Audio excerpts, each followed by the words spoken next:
Good evening, curious people of the internet. This is Seda Redar speaking at the Entrepreneur's Kitchen.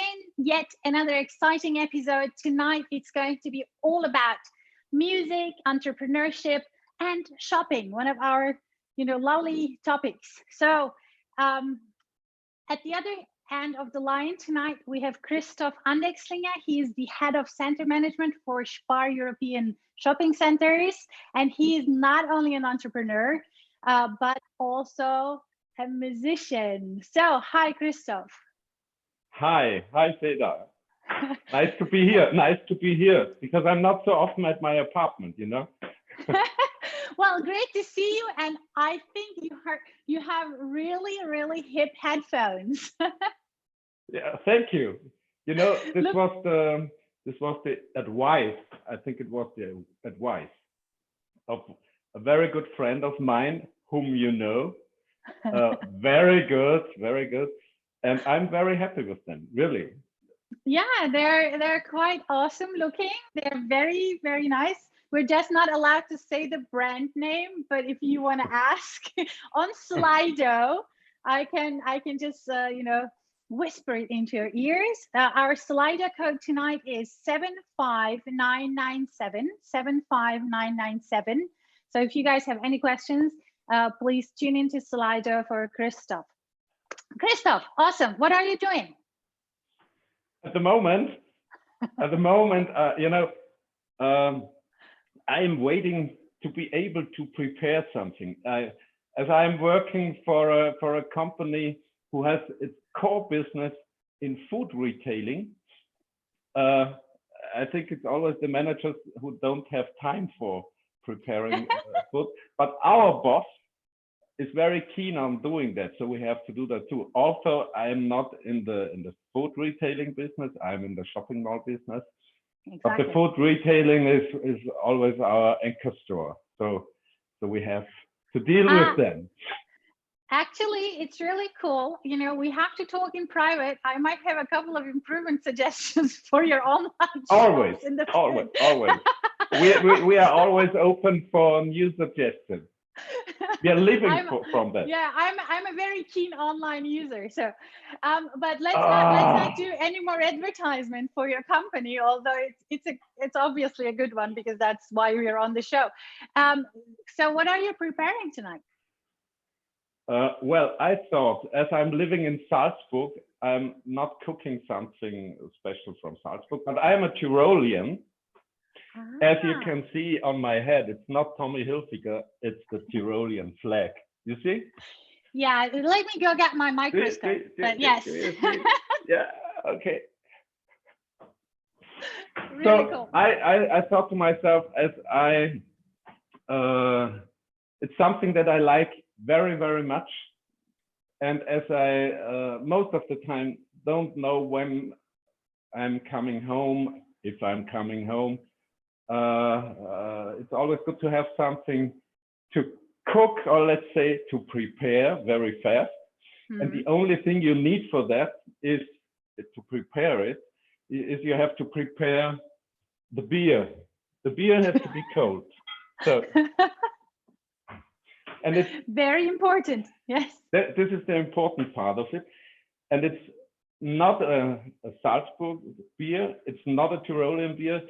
But it's the link between Salzburg and the Tyrol. It's a Bavarian beer, a very good one. A very good one. Yeah, it's a small brewery. Yesterday they posted, guys, we are out of stock. So buy our beer if you want it, because we'll not have it for the next few weeks. So that's a good trick. That's a great thing to say. Exactly. Excellent trick to get your people freaked out and rush for the beer. It's amazing. So it's always the thing to open it. I need this one. And yeah, I'm preparing original Tyrolean Brettliausen. So excellent. It's let's say it's a wooden board snack.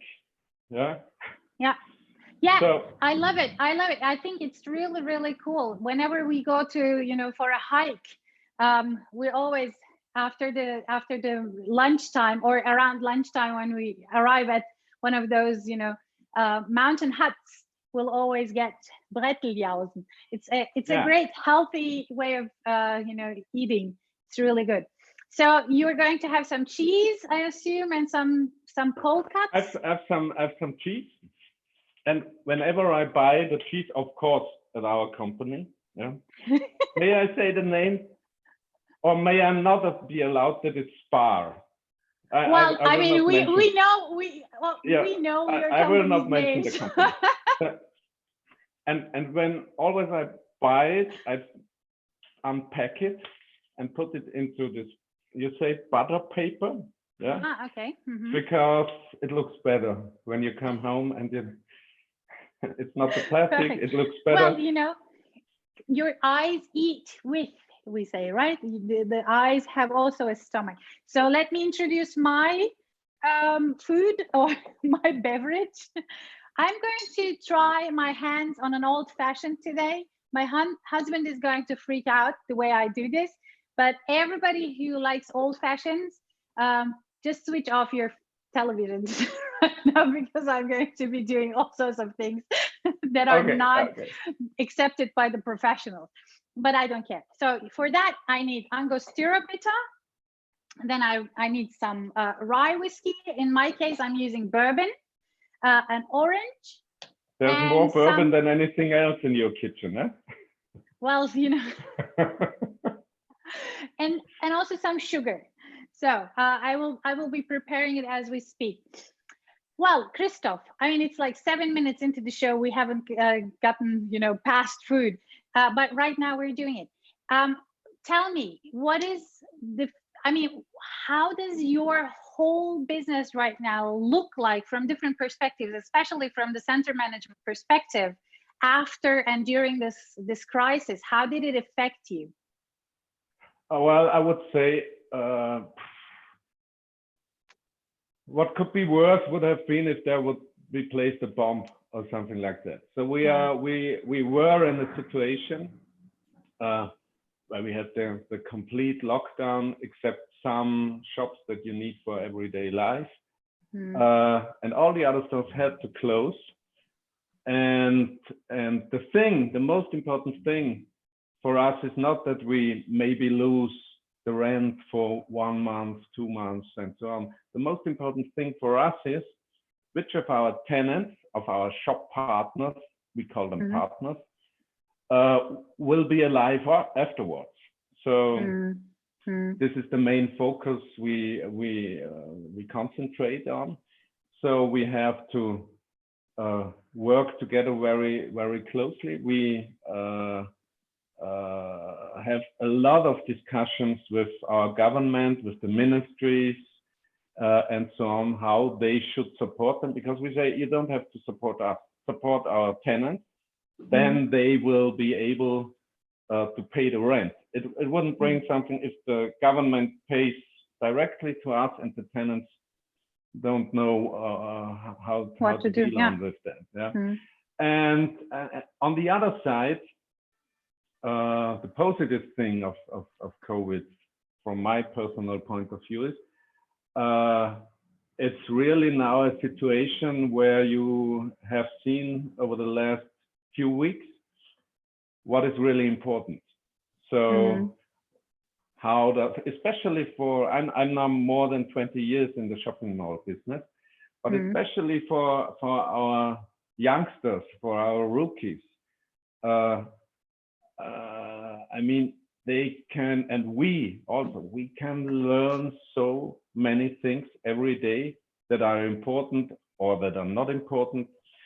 And now we have to work on to bring back our customers and to attract them. And as you said it at the beginning, everyone was used to use this funny thing of online shopping. But if you think it a little bit more over, if the people all do online shopping, we will not have attractive cities anymore. Because think of it, if there are no retailers, if there are no restaurants, if there are no bars, this is not the way I of think life. bars will always survive. No, yeah, maybe at home, maybe at home. At the moment, the bars have the biggest problem, huh? Really? in gastronomy. Yeah, Mm. yeah. And so think of it when you buy online, whether it's really necessary, or I don't only talk for our tenants in the shopping malls. It's very important for every stationary retailer that the money stays where it should be, because it's not only selling the product. They have their co-workers, they have the delivery, there are persons that work for them, and so on, craft work and so on. So it's a big story. I should start with cutting the cheese and yeah. and the ham, I think. Christoph, then you must have also some ideas or some ideals around shopping as an experience, being at a shopping center, not only just to grab some interesting things, but what do you think we can as consumers expect from such an experience? Why should we go to the shopping? Not only in terms of supporting the local folks, but also in terms of, I don't know, like experiencing something different, something new. I think most of the important things of a shopping mall is, or retail is, it's a marketplace. So it's not only buying, you are meeting, you hear new stories, you meet friends, you meet new people, you see what's going on, you see trends, you see kids. So overall generations, especially shopping malls, they are easy to enter and so on. So even for elder people, they are maybe the easiest place for being. And this, I think, is the most important thing, is that you build up a surrounding where people are not getting bored. Never be boring. Our CEO always says, only one thing. Remember, only one thing. Never be boring. Actually, I think you guys are doing a really amazing job. I mean, in those terms, because whenever I go to some of your places, it's like there is always something happening. You have a marketplace, you have a farmer's market, then you have like theaters, restaurants, live concerts, even like fashion shows, and kids can play. So I mean, you have to be like really creative about these things. You even had a Peephole show. Tell me about that one. It was hilarious. Poetry peep show, yeah. Yeah. This was good. was a good idea. A friend of mine is a director of one of the most proactive theaters in Salzburg, and I said to him, I would like to ask you, bring something to our mall to intervene, so that people say, what's that? Yeah. And then I heard, I think 6 months, nothing from him. And suddenly he called me and said, I have an idea, and I want to show it to you today.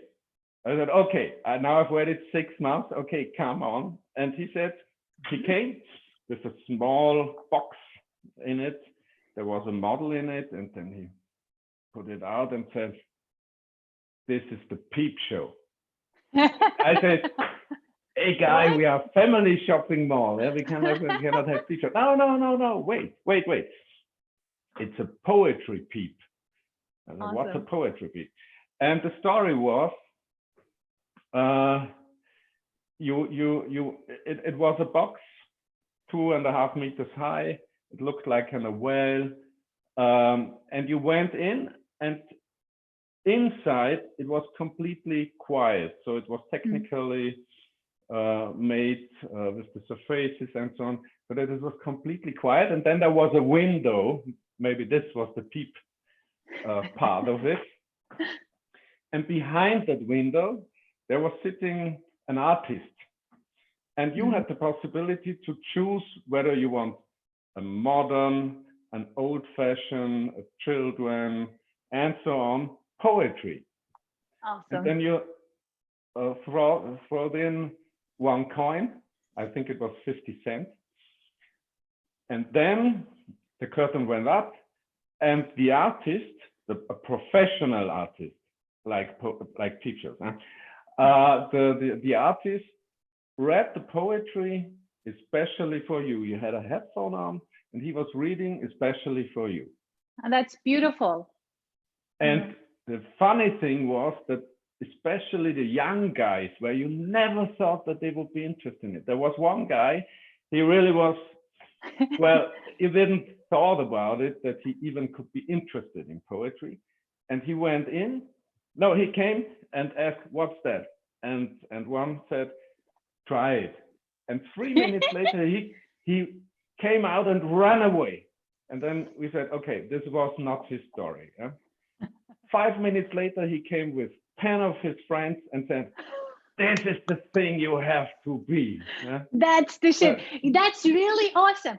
And when you come up with like a crazy idea, and I don't know, like you also had 3D videos and stuff like that, the experiences, when you come up with some of these ideas and introduce them to your, people at the end of the, at the other parts of the company, don't they tell you this is crazy? If I'm expecting that, I'm not telling them. Okay. So we have a culture. If you are responsible for it and you take the responsibility, and you have good reasons why you are doing that, you can do it. So I'm very happy that it's by far not only me that has to be creative or is creative. We have a lot of creative guys, but I think creativity is maybe 20%. It's 80% what you are making out of it. Yeah. So you can have great ideas, but if it's not possible or you cannot finance it and so on, it's an idea. But the important thing for me is how can we arrange it? How can we do it? And sometimes we do things where we say, okay, this was not the right story, but the idea is so good, let's try it again. And for those things, I always say, if you are convinced of it, do it at least 3 times and improve it. And if it doesn't work after the 3rd time, you should think about it to stop it. But don't stop. If you're really convinced, don't stop at the 1st time. Awesome. I think that's a really good point. Before we go to music, there is already a question about the shopping experience. How would you compare the European and American shopping mall experiences? I hope I'm not unfair now to the Americans, but I think no, because it's the way of life. I think in Europe we have shopping malls that are built for decades sometimes. So we are not changing every 2 years everything and so on, but the building itself is for decades, let's say it this way, but it still has to be flexible inside. And we are not so orientated for decorations. That means you can change everything every time, and sometimes the mall looks very funny and the other time it looks in a different way. The Americans are more, they are very good at decorations. Just look at Las Vegas, yeah. But if you would take this to Europe, it wouldn't fit to our way of life and our history. So I think we are more authentic. Sometimes it may look that we are a little bit more boring, yeah, maybe. But on the other side, I think it's more stable. And I think shopping malls, the shopping mall itself was invented by an Austrian. in the Oh, United really? States. Okay. Yeah, it was Victor Gruen who invented Very interesting. the system of shopping malls. And I think in what's the big difference in the US, there are many shopping malls in the outskirts where people have to drive miles and miles. In Europe, it's more and more that the malls are in inner cities or at the periphery, but in a city, 98% of our malls are within a city.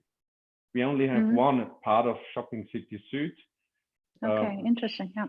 Some part belongs to us, is outside. All the other malls are in a city. Yeah. That's very interesting. Actually, there is another question. It looks like we can't move on. Would it be hopefully possible, not from an American? I don't know who's asking these. Yeah. Well, would it be possible to do an online experience of one of your malls? The person says it's not about making an Amazon-like shopping experience, but a place where people can still meet and buy stuff.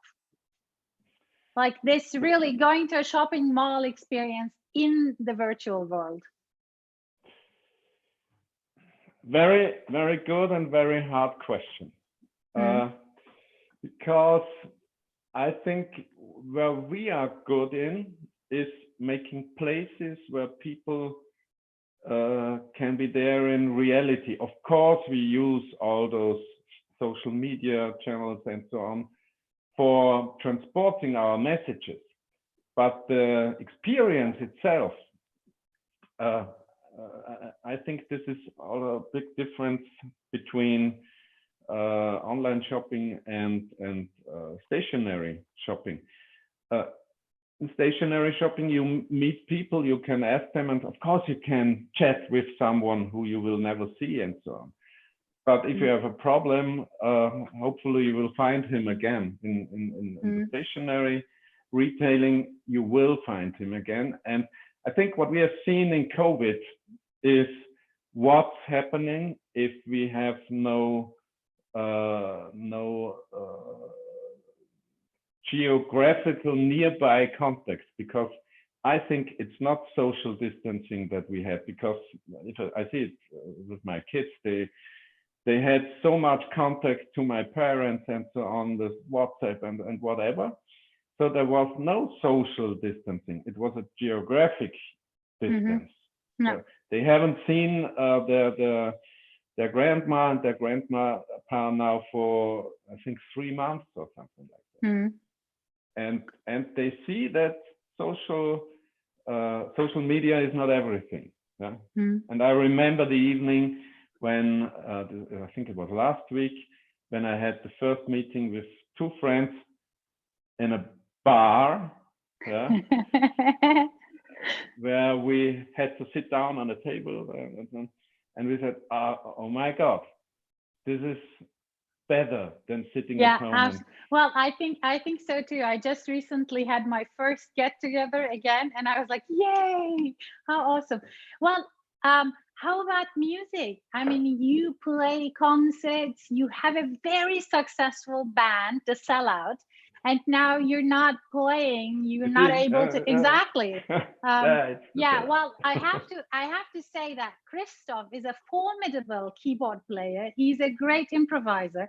So he's a great musician, and his band, The Sellout, is really, really successful. So what happened now with the band? Well, 2 of our guys had COVID. No. This was the first thing. Yeah, 2 of our guys had COVID. But they are fine. They are fine now. They had it at the very beginning. And we had no rehearsals altogether. We started with rehearsals 10 days ago, but not all together. We are 6. We started with 3, and we even made an unplugged session at the Oval, our concert hall in one of our shopping malls. We had there an unplugged session with 1 guitar, our singer and keyboard, and we were not on the stage. We placed us in the place where the people sit, the visitors sit. So, and we did a video there and we recorded 2 new songs and 2 elder ones. So we start now once again. But it's a pity that the festival season is gone. We would have had so very nice gigs this year, but that's life. That's life. Yeah. Well, so how is this going to now affect you in terms of I mean, first of all, how do you manage to be one of the really important executives in your company in terms of center management? So you travel a lot, but then you rehearse, and then how is this going back and forth? I don't know. You just do it. I don't. Yeah, it is time intensive, but I like it. So I love my job. I love making music and playing with friends.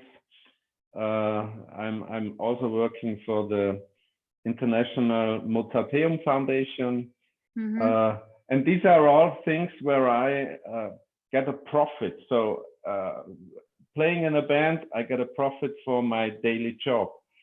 The band has its profits because I see some things from a different way. By the way, our guitarist here, who is really one of the best guitar players in Austria, is responsible at our company for purchasing the beer. So awesome. Very good. So it's like mutually beneficial, all of those different things. And now it also, explains how you manage to remain creative, try out new things. And, we're nearing the end of the show slowly. 30 minutes are very short. How is your food doing? How is what? How is the food doing? The fruit. The food. The food. Yes. The food is happy that it's alive a little bit longer than I expected because I'm talking so much. I know. but now you see this tomato. It's of course, a biological tomato produced at the company where we have let's say a joint venture. They produce. They have. I don't know how big the glass houses are there. I think more than 7 football fields, or even more. And it's all biological. And it's the first time that you get throughout the year the constant quality of biological tomatoes. Yeah, it's global warming has its benefits too. They really look good. Yeah, they are good. Really This year tomatoes are really good. Absolutely. Yeah. Now this year tomatoes are quite good. Well, time flies by. So now we get to the section where we crack jokes. I think I'm going to be doing a compilation of jokes. It is going to be really funny, hopefully. Will you tell me one first? You want me to tell you the joke first? Do you have a joke? Of course, I always have a joke. Yeah. Okay. Or should I start? Since you're partly, well, it's okay. I can tell my joke. If you trust that your joke is better than mine. No, I don't think so.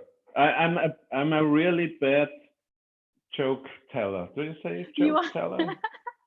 Well, as you wish. We can go both ways. Yeah. Okay, I will do it first, so then it's over. Because I'm sure yours is the better one. It should be the final one. So Angela Merkel, the German chancellor, and Donald Trump meet. And Donald says, Angela, I want to bring up some astronauts to the sun. And Angela said, Donald, it's too hot up there. They will burn. And Trump says, and what if we bring them up at night? Well, that's a good one. I think that's actually a good one. I've seen a meme of this. It's good. Yeah. I have one too. Since you're kind of touching also the food business in your day-to-day life, I thought I would tell a food joke. Okay. How does a cucumber becomes a pickle? I don't know. It goes through a jarring experience.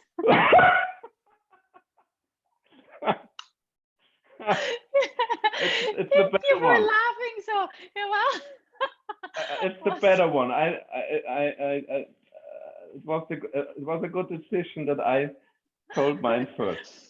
You know, I ask my little one for the jokes, or sometimes Alexa, she tells good jokes too. Well, Christoph, I want to thank you so much for joining the show. This was a delight. Your food is almost done. You can finish and eat it at the after show party. Please stay in the line while I say good night to everybody who was watching. Tomorrow, we are going to have the head of Daimler Digital Transformation, Sasha Pallenbach from Taiwan. And I'm really looking forward to seeing you again. I want to thank Christoph Andexlinger tonight again for joining me, and take care, guys, and have a good night. Bye-bye.